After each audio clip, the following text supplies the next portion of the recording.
इस्तीफा मैं अपने जूते की नोक पे लेके चलता हूं। मेरे को कोई मुख्यमंत्री की कुर्सी का लालच नहीं है, लेकिन हमें यह देखना है इनका ये जो षड्यंत्र है, इस षड्यंत्र के अंदर अपने को नहीं फंसना।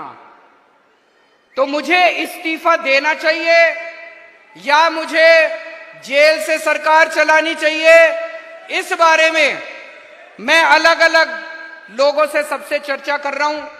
इस बारे में मैंने अपने सारे विधायकों से भी चर्चा की थी, फिर सारे काउंसलर से चर्चा की, आज मैंने सारे वॉलंटियर्स के साथ चर्चा की है, और अब आप लोगों की जिम्मेदारी लगा रहा हूं मैं।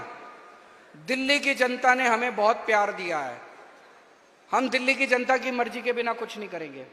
जो दिल्ली की जनता कहेगी हम वही करेंगे, है कि नहीं है?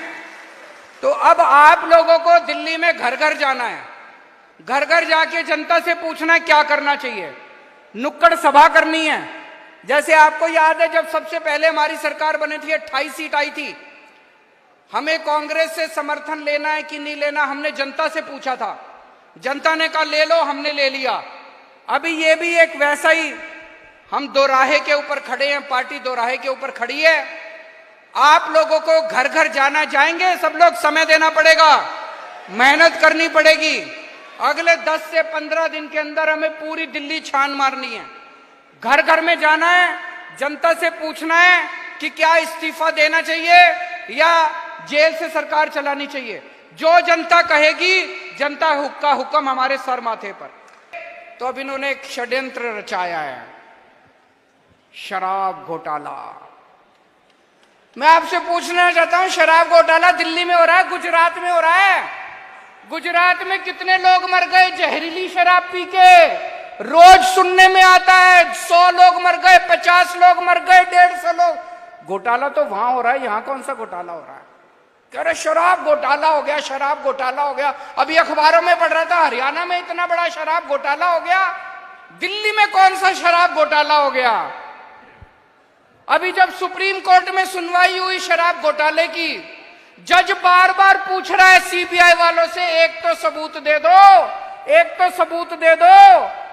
कोई तो सबूत, कोई सबूत नहीं सीबीआई के पास, कोई सबूत नहीं ईडी के पास। जज बार बार कह रहा है 2 मिनट नहीं टिकेगा तुम्हारा केस। ये शराब घोटाला है, और एक फर्जी शराब घोटाला बना के उन्होंने हमारे संजय सिंह जी को गिरफ्तार कर लिया, सत्येंद्र जैन को गिरफ्तार कर लिया, मनीष सिसोदिया को गिरफ्तार कर लिया, विजय नायर को गिरफ्तार कर लिया, अब ये मुझे गिरफ्तार करने जा रहे हैं। तो इनका मकसद ये है कि किसी भी तरह से आम आदमी पार्टी के टॉप के नेतृत्व को गिरफ्तार करके आम आदमी पार्टी को और सरकार को तितर बितर कर दिया जाए।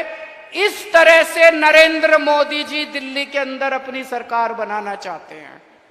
उनको पता है चुनाव में नहीं हरा सकते, उनको पता है। मैं उनको कहना चाहता हूं केजरीवाल को चाहे जेल में डाल दो, जेल से भी जीत जाएगी आम आदमी पार्टी की सरकार।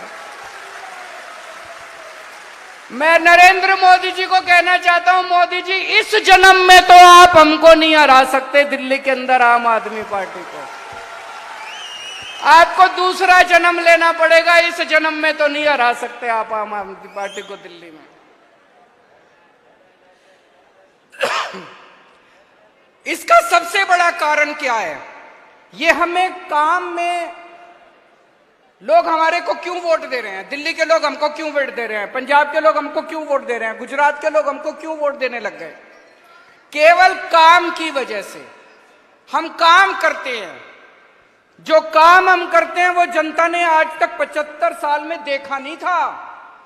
जो काम हमने पहली बार सरकारी स्कूलों को चमका दिया, कभी किसी ने शिक्षा की बात ही नहीं करी राजनीति के अंदर, कभी किसी ने कहा ही नहीं कि हमको वोट दे दो, हम आपके स्कूल बनवा देंगे, कभी किसी ने कहा ही नहीं हमको वोट दे दो, हम आपके इलाज का इंतजाम कर देंगे। स्कूल, अस्पताल, बिजली, पानी, सड़कें, बुजुर्गों की तीर्थ यात्रा, इस तरह का काम कभी किसी ने नहीं देखा था। तो काम में तो ये हमको हरा नहीं सकते। एक भी राज्य नहीं है जहां पे चाहे कांग्रेस हो चाहे बीजेपी हो जिसने हमारे जैसा काम करके दिखाया हो। तो काम में ये हमको हरा नहीं सकते, इसलिए उन्होंने ये पूरा षड्यंत्र रचाया। आपने कभी सोचा कि इतनी तेजी से आम आदमी पार्टी क्यों बढ़ रही है?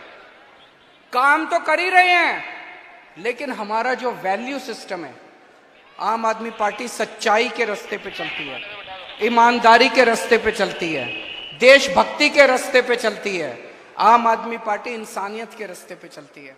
ये हमारा जो वैल्यू सिस्टम है, इसकी वजह से हम इतने अच्छे काम कर रहे हैं और इसकी वजह से आम आदमी पार्टी आगे बढ़ रही है। आज हमारे 4 नेता जेल के अंदर हैं। मनीष सिसोदिया 9 महीने से जेल के अंदर हैं। उनकी धर्मपत्नी को बहुत सीवियर बीमारी है। एक ऐसा शख्स जिसने देश की स्कूल की शिक्षा बदल के रख दी, शिक्षा के अंदर क्रांति लेके आया, उसको इन्होंने जेल में डाल रखा है।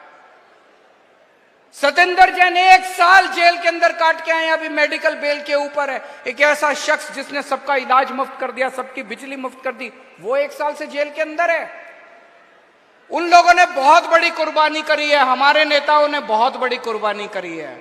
ये सब नेता, आम आदमी पार्टी के नेता, आप सब लोगों के लिए प्रेरणा स्रोत हैं। उनसे हमें प्रेरणा लेनी है। कभी दिल कमजोर हो जाए, कभी मन में कमजोरी आए, अपने सामने इन सारे आम आदमी पार्टी के नेताओं को रख लेना, जो आज भगत सिंह के रास्ते पे चल के जेल की सलाखों के पीछे देश के लिए लड़ रहे हैं।